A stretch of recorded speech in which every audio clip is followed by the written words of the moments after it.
رہے ہیں۔ اس طرح حضرت نے جو ہے میت کے کھانے کے تعلق سے بھی باتیں بتلائی۔ حضرت نے فرمایا کہ ہم لوگ جو ہے کسی کے یہاں موت میت ہوتی ہے، اس کے یہاں چلے جاتے ہیں، اس کے یہاں چلے جانے کے بعد ہم لوگ اس کے یہاں جا کر کھانا کھاتے ہیں، حالانکہ یہ کھانا صرف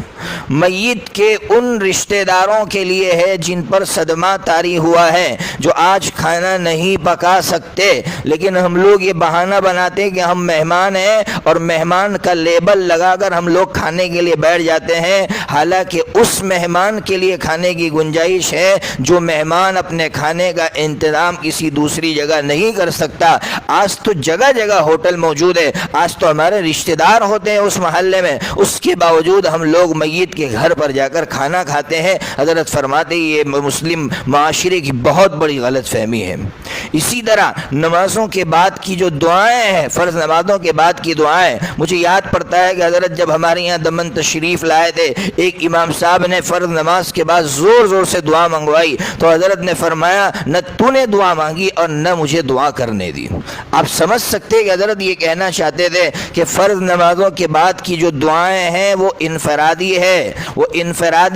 وہ پرسنلی ہے، انسان اس کو آج اجتماعی بنا رہا ہے، اور امام صاحب جو امام ہے، جو اپنے آپ کو عالم کہہ رہا ہے، وہ زور زور سے دعائیں کر رہا ہے، جس کی وجہ سے سنت تک چھوٹ رہی ہے اور پیچھے نماز پڑھنے والوں کی نمازیں خراب ہو رہی ہیں۔ اسی طرح حضرت فرماتے تھے کہ تبلیغ والوں کی بھی سب سے بڑی غلطی یہ ہے کہ تبلیغ والے ابھی لوگ سنت پڑھ رہے ہوتے ہیں مسجدوں میں اور کھڑے ہو کر اعلان کرتے ہیں کہ نمازیوں کا خیال کرتے ہوئے آگے بڑھے، حالانکہ خود نمازی نماز پڑھ رہے ہیں اور یہ چلا رہا، یہ آواز لگا رہا ہے۔ اس سے بڑی غلطی اور کیا ہو سکتی ہے؟ اس طرح حضرت نے بے شمار چیزیں، جیسے مثال کے طور پر لوگوں میں یہ بات مشہور ہے کہ مسلم بڑے بڑے حکمرانوں نے جو ہے حج نہیں کیا، اور لوگ ان کے بارے میں غلط باتیں اناپ شناپ ہانکتے ہیں۔ حضرت نے بڑی پیاری بات فرمائی۔ حضرت نے فرمایا کہ ہندوستان پر مسلمانوں نے 900 سال حکومت کی ہے، لیکن جن بادشاہوں نے حج نہیں کیا اس کی وجہ یہ تھی کہ اس زمانے میں حج کے لیے 6 مہینے لگتے تھے۔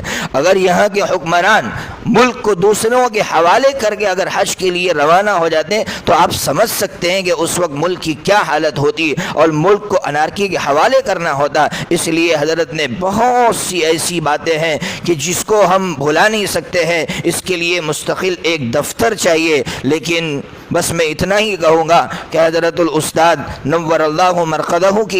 ایک اہم بات مجھے ابھی یاد آئی، اس بات کو کہہ کر میں بہت زیادہ وقت ہو گیا ہے، میں بات کو ختم کرتا ہوں۔ حضرت نے ایک مرتبہ فرمایا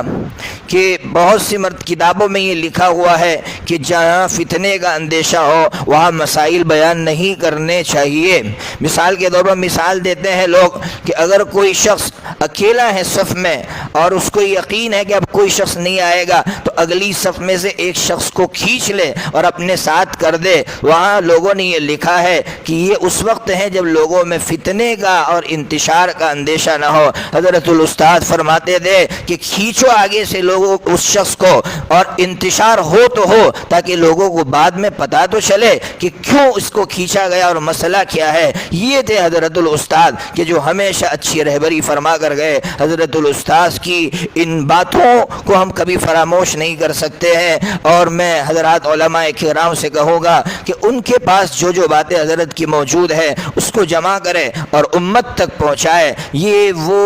حضرت کا سرمایہ ہے، امت کا سرمایہ ہے جو حضرت ہمیں حوالے کر کے گئے ہیں۔ بس ہم یہی دعا کرتے ہیں کہ اللہ تبارک و تعالی حضرت کو بلند درجات عطا فرمائے، اور حضرت نے